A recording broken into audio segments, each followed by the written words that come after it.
Electric circuits and the hydraulic analogy. Introduction: charge, voltage, and current.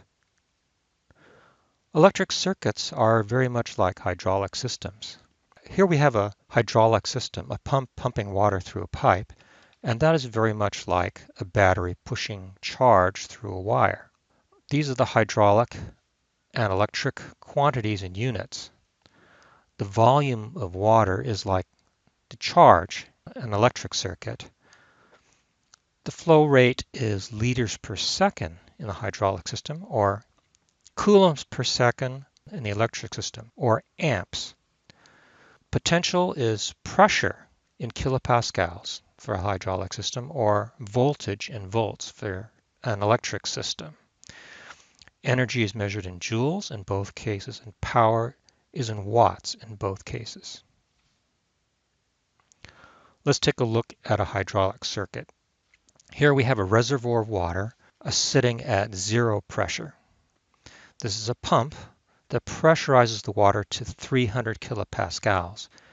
The water flows through this fairly fat pipe, so there's very little pressure drop along this pipe until we reach this narrow point.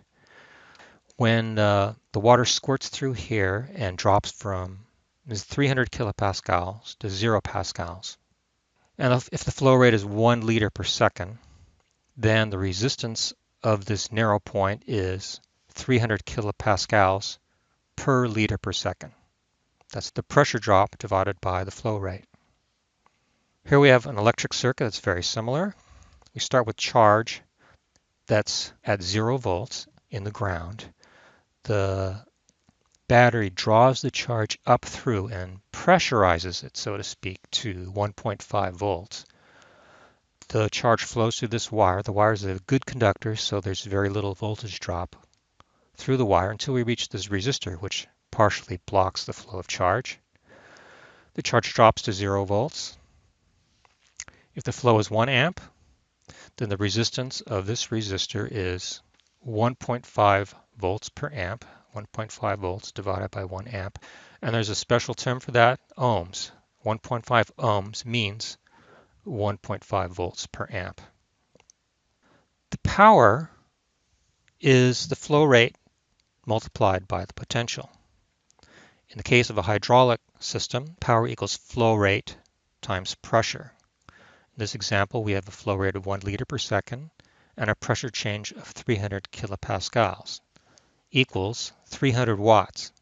So you have 300 watts of power, electric power going into this pump, and you have 300 watts of heat energy being dissipated by this narrow spot. Now that's not very useful energy. We could hook up a water wheel to get some useful energy out of this.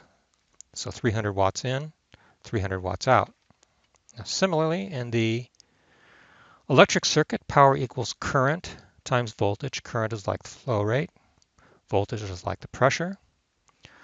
If we have a flow of 1 amp and a voltage change of 1.5 volts, we have a power of 1.5 watts. That means this battery is producing 1.5 watts of power, and this resistor is dissipating 1.5 watts as heat. Again, if you wanted to get something more useful out of this, you could hook up a DC motor and do some work, or a light bulb and produce some light. In summary then, charge, which is measured in coulombs, is like water volume in liters. Current, which is measured in amps, or coulombs per second, is like water flow rate in liters per second. Voltage, measured in volts, is like pressure measured in kilopascals. Power is the flow rate times the pressure in a hydraulic system, or current times the voltage in an electronic system, and the units are watts in both cases.